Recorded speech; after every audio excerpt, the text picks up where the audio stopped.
Assalamu alaikum and welcome to the free legal advice show on British Muslim TV. I'm your host Ilyas Bulbulia and I'll be with you for the next hour. As our regular viewers are aware, the free legal advice show provides you, our viewers, the opportunity to call in and ask us any questions that you have on any aspect of English law. On this show, I'm able to cover a vast, diverse range of matters ranging from immigration law matters, family law matters, criminal law matters. So whatever your legal questions are, please feel free to get in touch with us. Two ways of getting in touch. Firstly, you can call on the landline number which appears at the bottom of the screen and you'll be able to speak to me live about any questions that you have. Alternatively, the second way of getting in touch is to send us a message on the mobile number which also appears at the bottom of the screen. On that mobile number, if you send your WhatsApp message or your text message, that message should come through here live whilst the show is going on. I'll be able to look at your question and address your query live on air. A couple of minor points before we get going. Sometimes during this live show, if your matter is very complex and I need a lot of information from you, I may not be able to do that over the phone, or if I need to look at documents before I can advise you, which is not possible in a live show, I will ask you to leave your number with the control room and then I will give you a ring back after the show's ended. I'm happy to have a more thorough discussion with you off air as well. And that's a service that we provide absolutely free of charge. In my experience, the vast majority of questions that are raised with us, either during a live call that we receive from our viewers or whether we receive a text message with questions, I'm able to address those questions normally live on air. And as always, once I've addressed your question, if you've sent me a message, if you're not clear, you can always send me another message and I can give you a more detailed response and a follow-up response if you need clarity on anything. As always, we get numerous questions on immigration law, which is fantastic. We have loads of interesting questions coming in. But as I said at the outset, even if your questions relate to other legal matters, not necessarily immigration law matters, family law matters, criminal law matters, whatever your questions are, please feel free to get in touch with us on the two methods that I've set out previously, landline number or a message on the mobile number, a text message on the mobile number. Now, as always, even before we've come on air, we've had a number of questions on immigration law coming in. So let's address those questions for the benefit of our viewers who've texted in and generally for the benefit of our viewers who are watching the show today. As always, as I said, numerous questions on immigration law. First question, as we were about to come on air today, relates to spouse applications. And again, this is a very popular topic. And the question that's been posed is as follows. Salams, my husband is due to make a spouse application from Pakistan to join me in the United Kingdom. What is the position if he is unable to pass the test? He is not educated and therefore might struggle to pass the English test. Is there a way around it? Now, this is a very common question that is posed. The issue in relation to the tests which need to be completed before being able to successfully apply for a visa. Now, the position basically is this, that where somebody is making a spouse application from abroad, so an application to join a husband or wife in the United Kingdom, as our viewers will be aware, there are numerous requirements which need to be fulfilled. One of the requirements is that the person making the application from abroad to come to the United Kingdom has to pass an English test. And obviously there are other requirements which need to be fulfilled as well, financial requirements, etc. But the question here relates to the English test. What is it that needs to be completed?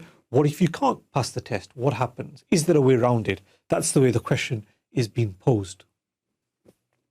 Well, the test that needs to be successfully completed is the A1 test in English. And I say this to clients that this is one of the lowest tests in English that one could be required to pass. And what's being tested here is the applicant's ability to speak English and to listen to English. So it's a speaking and listening test. It's not a reading and writing test. It's not some kind of multiple choice question. It's a relatively simple speaking and listening test in English, and it's being tested at the most lowest level possible. And those who are concerned about whether their partners are going to be able to pass the test, the example that I normally give is that somebody who has no understanding of English at all, so they've not had any education training in English at all. In my experience, if they were to attend college, if they were to attend classes, they would be able to get to speed and get to the stage where they are able to pass the test in approximately 3 months. So that gives you an idea from having zero knowledge of English to being able to pass the test. In my experience, takes about 3 months to get to that stage. So, it's not a task which is impossible to fulfill. What's been asked is that the applicant passes quite an easy test in English. So it's not the kind of test that applicants pass in order to come to the United Kingdom to study, or they pass in order to come to the United Kingdom to work. Those tests are at a much higher level. The test that one's required to pass here is at the most basic level possible. So what I say is that it is absolutely possible to do, even if you're starting from zero knowledge of English. So it is absolutely possible to get it done. Now, what we're asked is, is there a way around it? Well, there isn't a way around it as such. There are some exceptions to the rule. And if you fall within the exception, then you may not have to pass the test at all. So what are the exceptions? Well, there are in reality 2 exceptions that you come across regularly. One is where the applicant is 65 or over. The applicant is then completely exempt from the English test. So they don't need to pass any tests.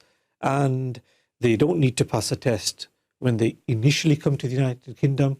They don't need to pass a test at the extension stage. They don't need to pass a test when they apply for indefinite leave to remain, or indeed when they apply for nationality. So the age of 65 or over, that's an absolute exemption that anybody who is of that age can fall into.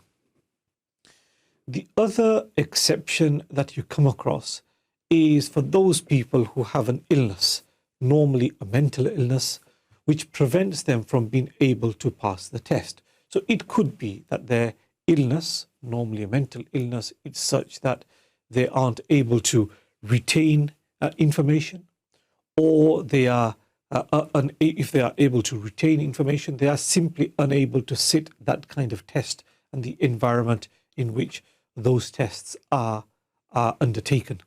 So it's normally not a physical disability. It's normally somebody with some form of severe mental illness, which prevents them from learning the language, from retaining the information that is being taught, from actually sitting the test. They could potentially fall within the exemption. Now, on that, what I should say is this, that the Home Office is very strict indeed in applying or in allowing somebody to be exempted from the English requirement based on medical grounds. The evidence has to be very, very strong. Just a letter from a GP wouldn't be sufficient. It would have to be very strong indeed for them to be exempted from the English requirement.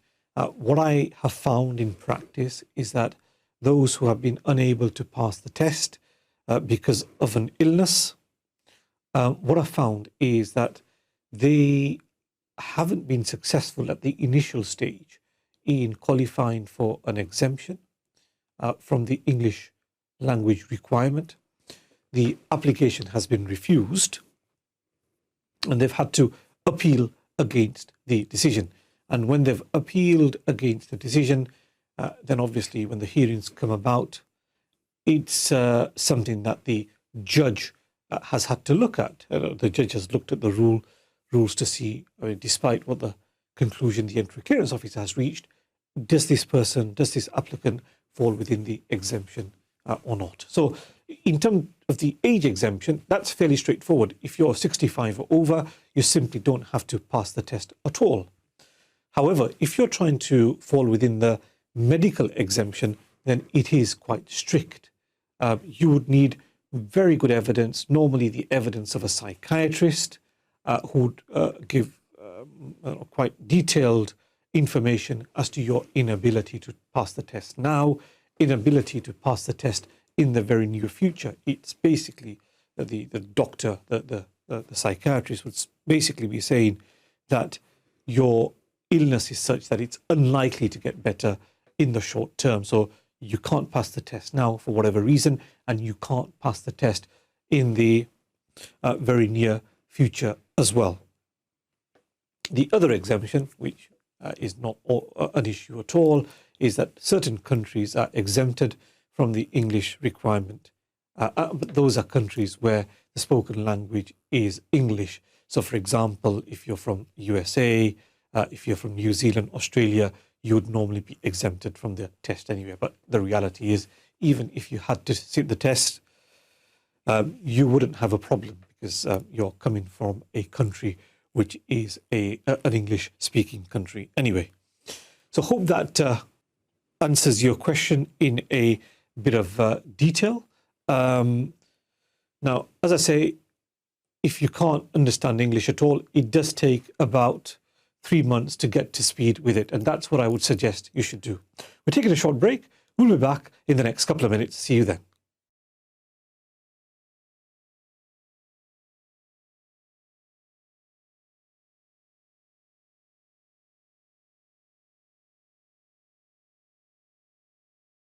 Assalamu alaikum and welcome back to the Free Legal Advice Show on British Muslim TV. I'm your host, Ilyas Bulbulia. To speak to me live on air, please contact or ring us on the landline number which appears at the bottom of the screen. And as always, if you want to send us a message with your question, you can do so by sending the message in on that mobile number which also appears at the bottom of the screen. Okay. As always, we get numerous questions on immigration law. Spouse applications is always a favourite for our viewers. And the next question that's come in is quite a detailed question on a spouse application. So we have a client who is, or we have a viewer who is about to make a spouse application. And the question that's been posed is a number of questions, concerns that they have in relation to that spouse application. So let's just have a look at that and let's see where we get to.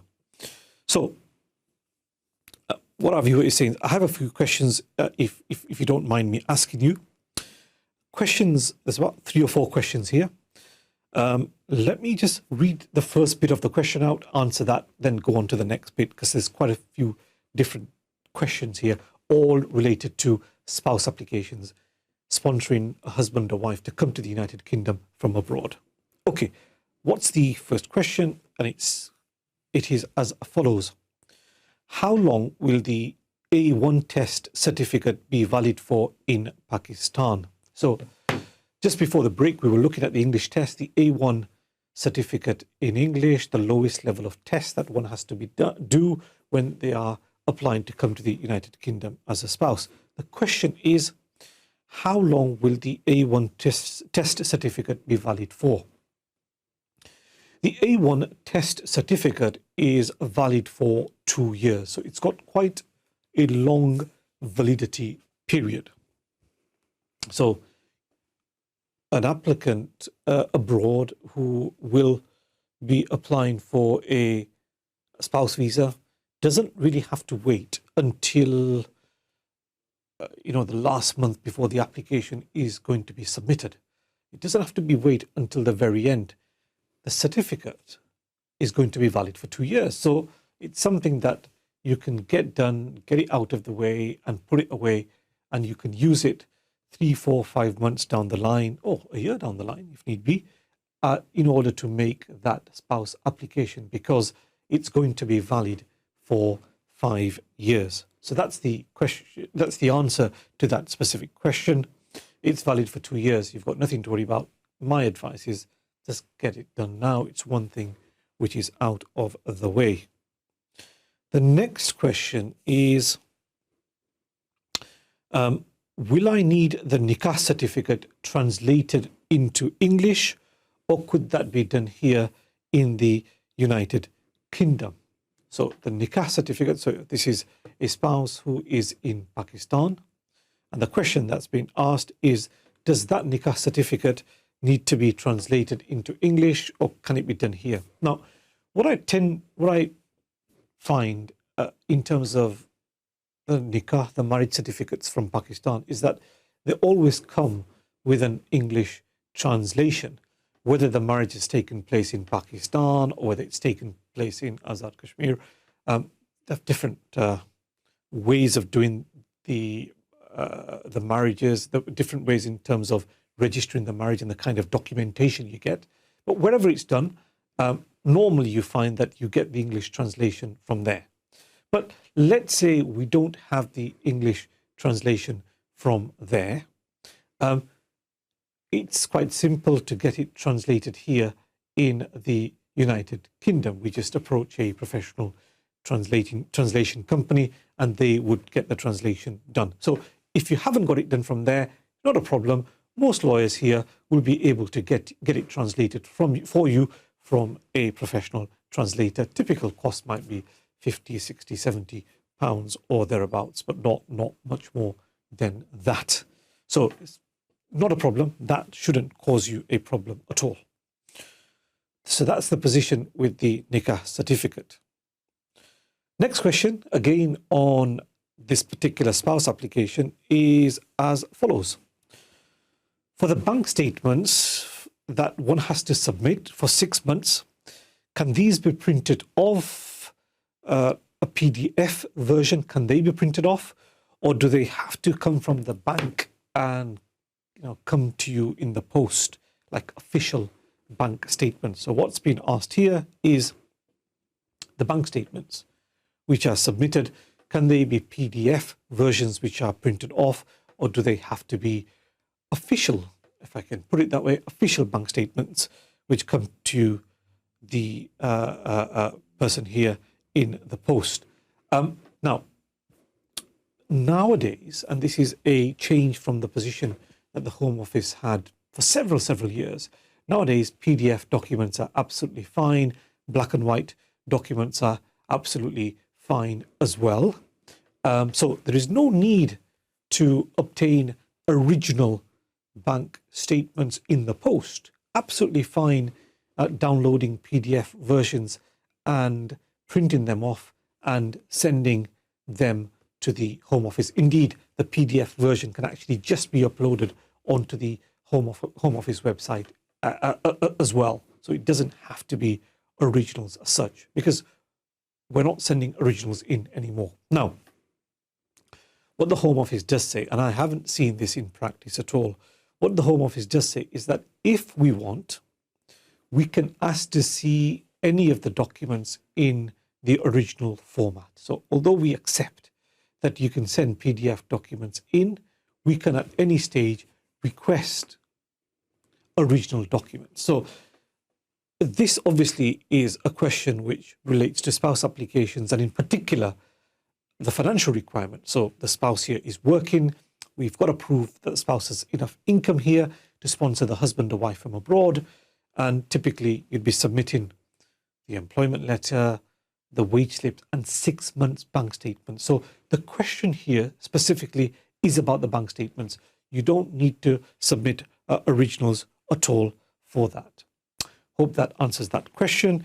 The next bit of the question, and as I did say, it's quite a long question with a number of different bits thrown in relating to this particular spouse application. Next bit is, as regards the photographs, we have wedding photographs together.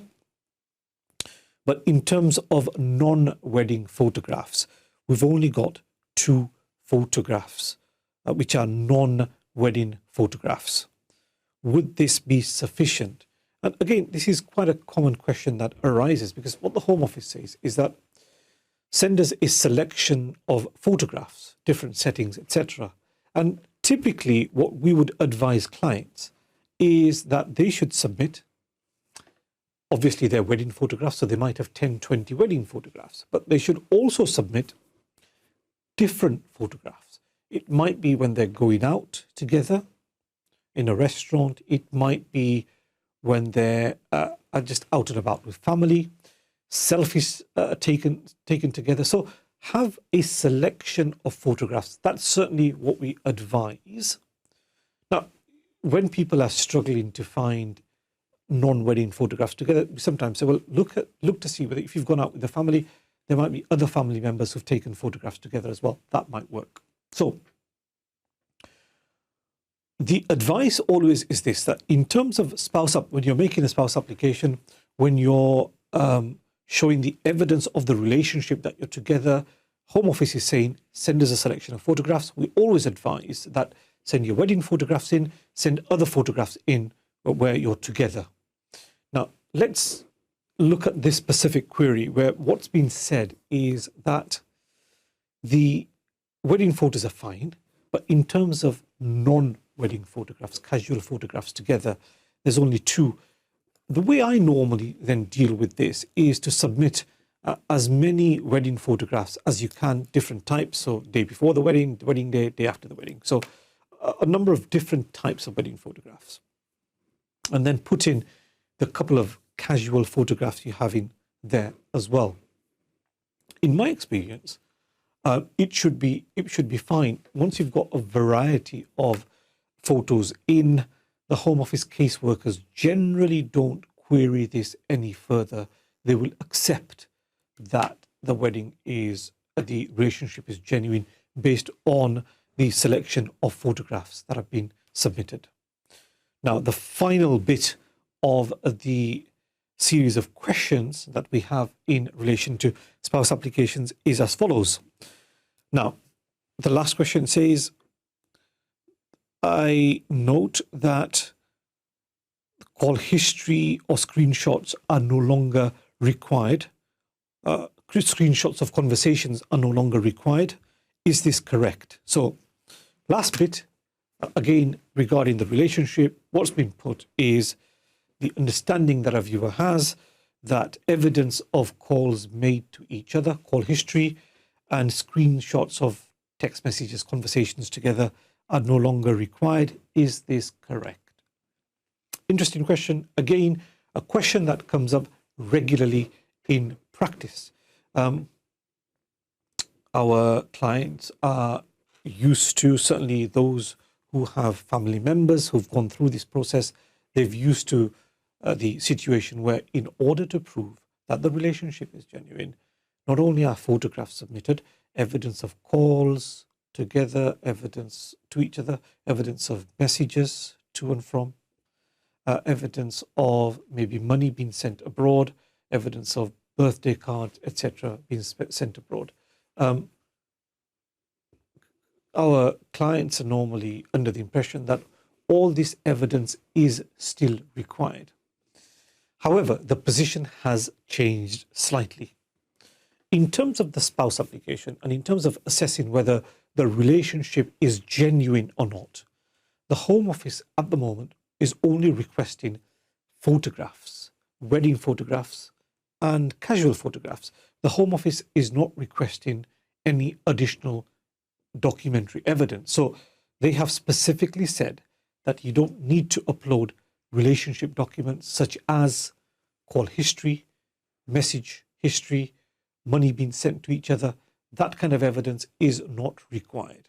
What they do say is that if they've assessed your application and feel that more evidence is necessary, more evidence is required, they can request this evidence from you. In practice, in 100 cases, I've probably seen 1 or 2 cases where additional evidence has been required. So typically in a standard application, you only submit your photographs. You do not submit any other evidence of the relationship. That does make our job much easier. That takes us to our next break. We'll be back in the next couple of minutes. Inshallah, see you then.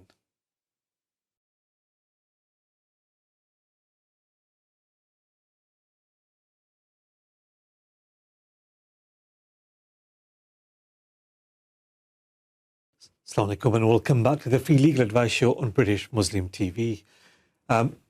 Just before the break, we had a number of questions coming in on immigration law matters, which is fantastic. If you want to speak to me live on air, you can ring on the landline number, which appears at the bottom of the screen. But as always, you can continue to send in your messages on the mobile number, which also appears at the bottom of the screen. A couple of other questions that have come in, different questions, immigration law related, but let's have a look at those questions. Next question that's come in relates to asylum law.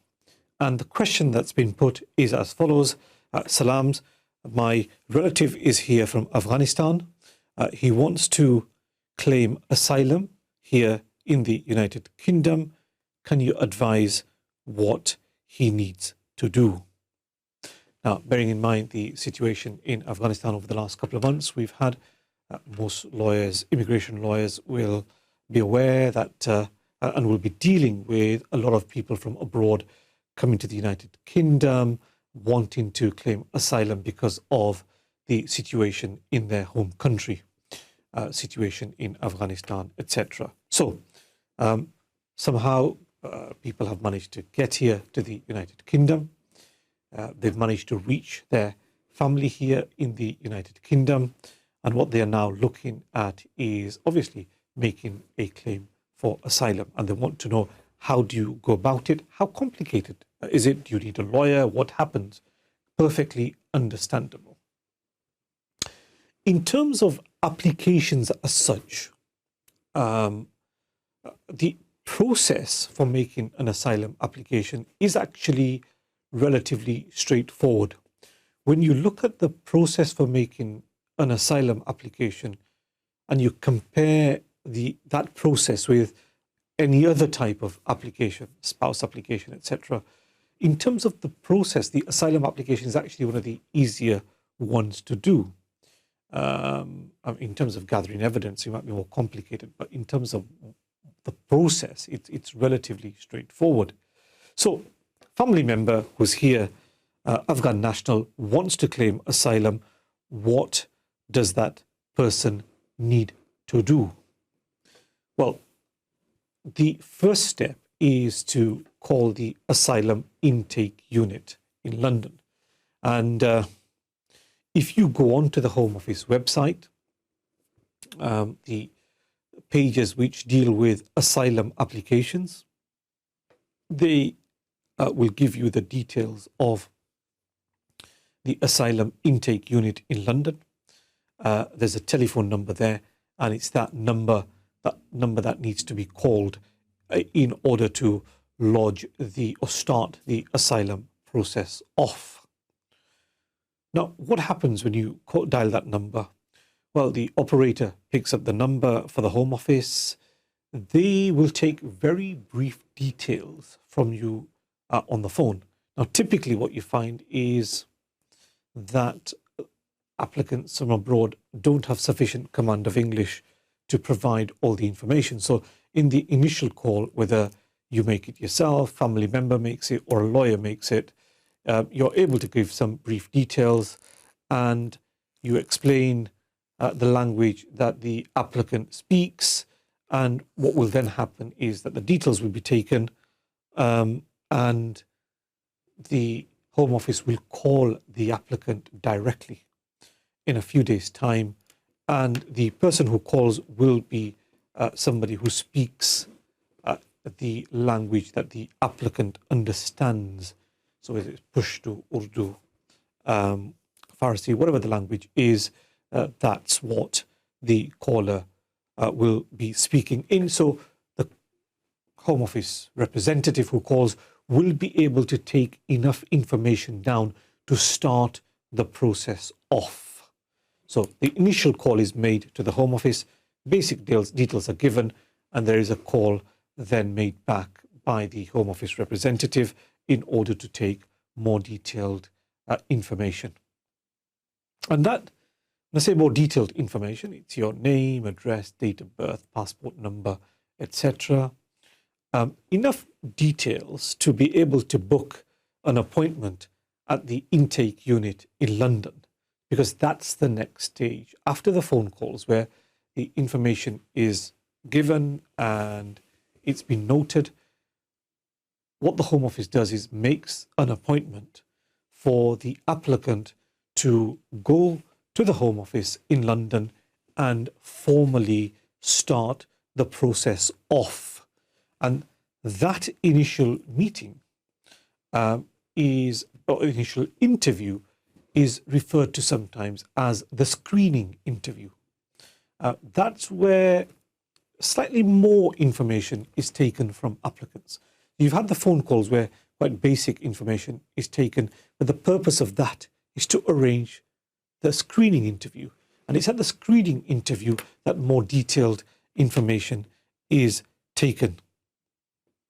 Now, in terms of the more detailed information, what the Home Office wants to know is, in terms of, first of all, obviously, establishing your identity, etc., as much as possible, and to find out basically, in very basic terms, what your asylum claim is about. Not evidence, not a detailed interview, but in basic terms, what is it? So it may well be that somebody can't go back to their home country. Afghanistan is the example here, because of the situation in Afghanistan. They don't feel that they can live comfortably in Afghanistan, or they feel that they are under threat, or they can't express their views, or whatever it is. It's those basic details which need to be given at the screening interview. That literally takes about 20 minutes. What then happens is the person is then told, right, we'll write to you, and you need to keep in touch with the Home Office. A more detailed interview, a substantive interview, will then be arranged for the applicant. So we've had these three processes. We've had the telephone call, which has started the asylum claim off. We've had the screening interview, where the person's gone down, basic information's been taken, their photo, etc. would have been taken. And we've then got the more substantive interview, which might take place in 6 months' time, which may take place in 9 months' time. It depends on how busy the Home Office is. And it's at the substantive interview that the Home Office obviously wants a detailed account, detailed reasons as to why you're claiming asylum in the United Kingdom. Now, that interview could last anything from a couple of hours to 4 or 5 hours. It just depends on how much information you give them or how complicated your case is. And once you've done that, you would be given the opportunity after that to submit evidence as well. So even after the substantive interview, you're given the opportunity to submit supporting evidence. So might do that. And then it's after that that a decision is made. So from the phone call, we've got the screening interview, we've got the substantive interview, and then you might have submitted additional documents for them to see. And then at the very end, you've got a decision being made by the Home Office. Now, it's, as I said at the outset, in terms of the process, it's a relatively straightforward process. But whether your application succeeds or not, obviously does depend on what kind of claim you're submitting, whether what you're saying is believed or not, whether you have evidence to substantiate what you're saying. So a lot depends on your case, but the process is straightforward. If we go on to the next stage, where if you're granted asylum, fantastic. You've then got the right to live and work in the United Kingdom, which normally leads to indefinite leave to remain after 5 years in the United Kingdom. If you're not lucky enough to be granted asylum, or if you're unfortunate, in the unfortunate situation of having your asylum claim refused, It then depends on the Home Office whether you will be granted a right of appeal or not. There are various factors that the Home Office will take into account. If they grant you an appeal, a right to appeal, then obviously the case proceeds and you will be able to prepare your case and argue your case before the tribunal. If your case is one where the caseworker says, we're not granting you a right of appeal, you can still challenge that by way of judicial review. So in your judicial review, you wouldn't be saying, my claim for asylum should succeed. What you would be arguing is that you should be granted the opportunity to appeal against the decision. So you might be, if you're successful, fine. If you're unsuccessful, you might get a right of appeal. If you don't get a right of appeal, you might be able to pursue that by way of judicial review. So a lot of different ways in which these cases can proceed. So typically, this is how it works.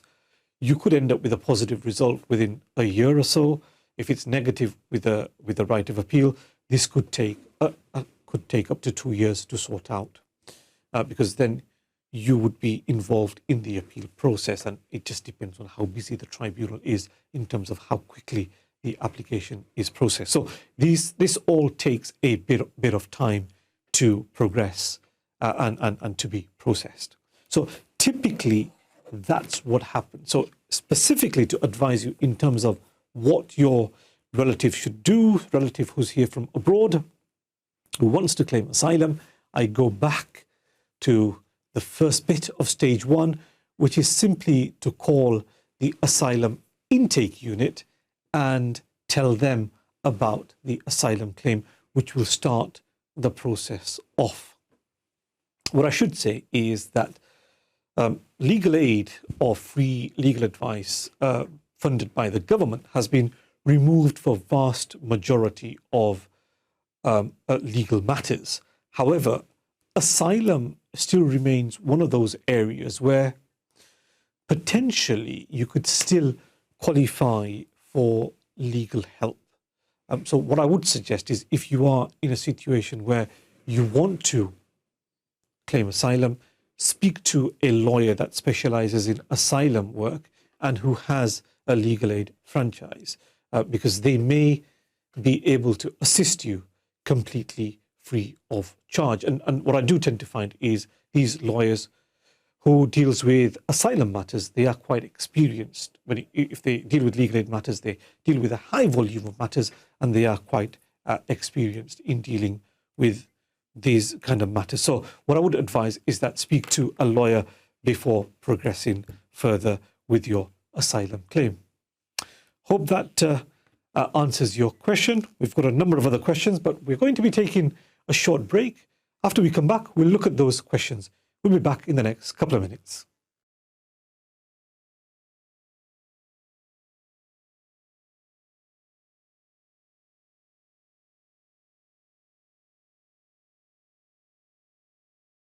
Assalamu alaikum and welcome back to the Free Legal Advice Show on British Muslim TV. I'm your host Ilyas Bulbulia. To speak to me live on air, you can ring on the landline number which appears at the bottom of the screen. Alternatively, as always, you can send your message in on the mobile number which appears also at the bottom of the screen. As always, we get numerous questions coming in on WhatsApp, which is fantastic. Please do keep on sending those messages in. Okay, let's look at the next question that's come in, and this question is to do with a settlement application or long residence application where somebody has been living in the United Kingdom for 10 years legally and applying for indefinite leave to remain. And the question that's been asked is whether the priority service is available for a long residence application, so indefinite leave to remain application based on long residence, which is being made from the United Kingdom. So is the priority service available for this particular category? Now, the long residence category is a category where you do come across it, but not very frequently. It's for those who have been living in the United Kingdom for 10 years legally. So they've lived in the United Kingdom without any kind of break in their visas. So they've continuously extended the visa one after another, normally from within the United Kingdom. So they've not overstayed in those 10 years. If you have overstayed, there's an issue as to whether you qualify for the long residence, under the long residence route or not. But in the most simplest form, it's for those people who've lived in the United Kingdom for 10 years legally, who want to apply for indefinite leave to remain based on their long residence of 10 years. Normally, as I said, it's people who've lived in the United Kingdom for 10 years continuously. Now, the question is the priority service open for those applicants? Now, it is open for those applicants, but it is difficult to find a slot for priority when you're making a long residence application. When you submit the online form, which is what needs to be done for all applications, whether you're extending your spouse visa, extending your work permit visa, applying for indefinite leave as a spouse, or as we're dealing with here, applying for indefinite leave to remain based on long residence. When you get to the end, you are given the option to apply for, use the standard, make a standard application and have it processed under the standard procedure, or you're normally given the option to pay extra and to have your application expedited, the priority application. The problem is, because the Home Office is quite busy, because of the times that we're in at the moment, where a lot of staff are going off, etc., the option to apply for priority or use the priority service is at the moment not always available. So when you get to the end, you sometimes find that the only option coming up is the standard application option. So when you're applying for indefinite leave, the fee would be around £2,400. The other option, the £3,200 option, where you're paying £800 extra for priority, that option is not coming up. So that's the situation at the moment. Priority is available for these kind of applications, but that option doesn't seem to be coming up. Now, there is a way around it.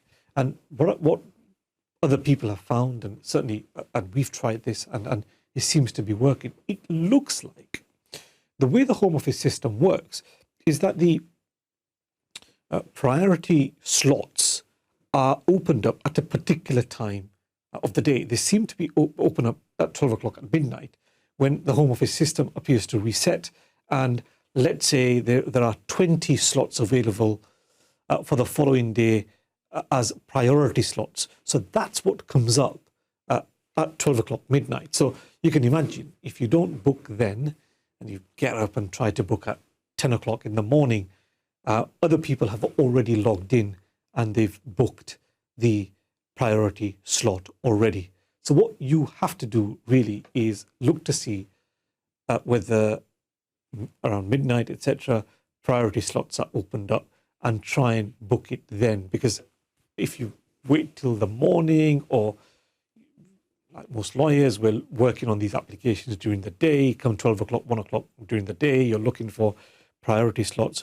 What you then find is that priority slots are not available. So the short answer to your question is that yes, priority slots are available, but it's a question of continuing to log in and to check when they become available. And my tip to viewers who are in this situation, and certainly to our viewer who's texted in today, is to try around midnight, because in my experience, that's when the following day's slots appear to become available. So try and submit the application at that stage. Priority should be available at that stage. But thank you very much for that particular question. Now, the next question that's been put to us relates to a student visa. And again, it's something that comes up regularly. Advice in relation to how you apply for a student visa in the United Kingdom. Now,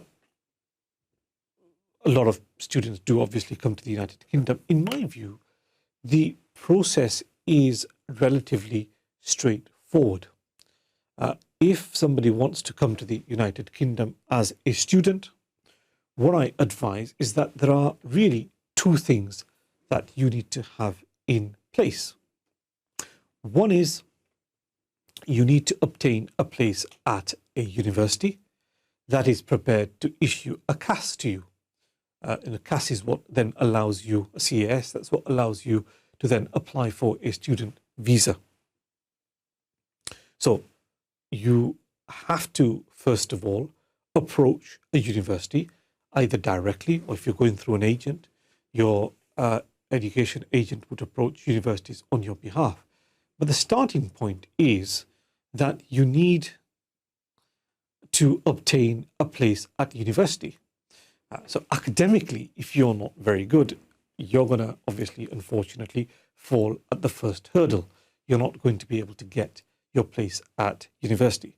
But academically, if you're quite good, your English is quite good, the university will itself assess your English normally and then offer you a place and confirm that they are prepared to issue you with the CAS letter, which then enables you to apply for a student visa. So that's the first step. If you're not going to get into a university, if you're not going to get accepted, there's nothing more that you can do. You must get yourself accepted at a university. So work out which university you want to study at. Have you got the right level of academic qualifications? Are your grades high enough to be able to get in? So that's the first step. And I said, there's only two things in my view that you need to address. The other things are fairly easy. The second is finances. Student visas are quite expensive. In terms of visas, in terms of costs, the student visa is without doubt the most expensive route to come to the United Kingdom under. A typical course, whether it's an undergraduate course or a postgraduate course, non-medical courses, typically will have a fee of around £15,000 per year. So if you're doing a 3-year degree, that's going to be £15,000 times 3. So you're looking at a cost of around £45,000. When you apply for a visa, the Home Office is really interested in terms of finances.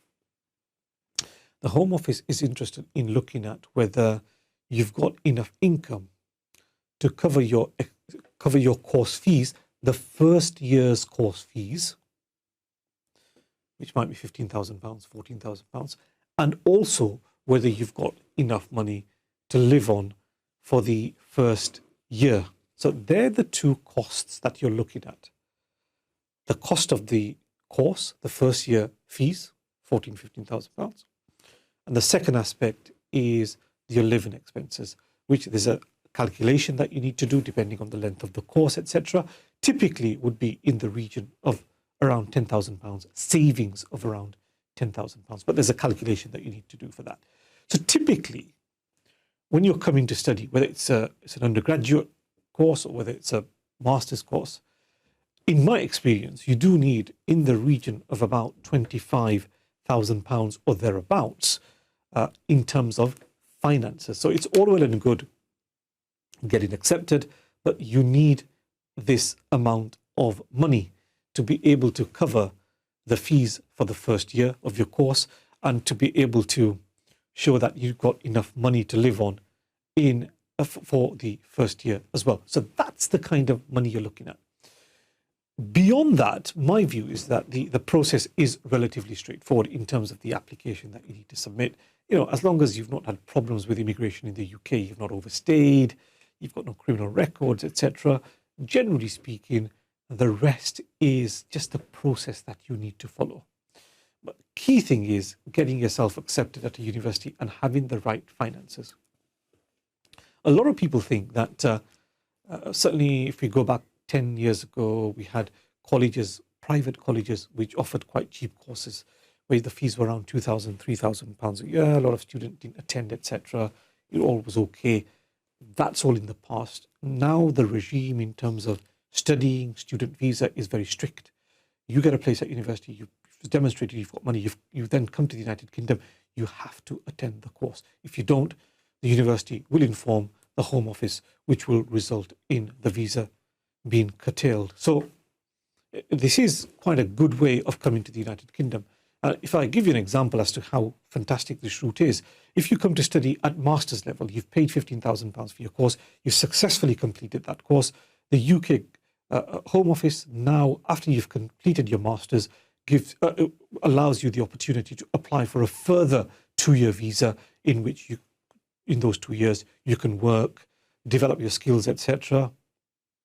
And ultimately, if you do manage to find work permit employment, potentially stay in the United Kingdom in a route which leads to settlement. So the student visa route is a good route, but it is quite an expensive route. So you have to be committed to it if you are coming to the United Kingdom under that route. Hope that answers your question. That unfortunately brings us to the end of the show. Inshallah, we'll be back next week. Until then, Assalamu alaikum.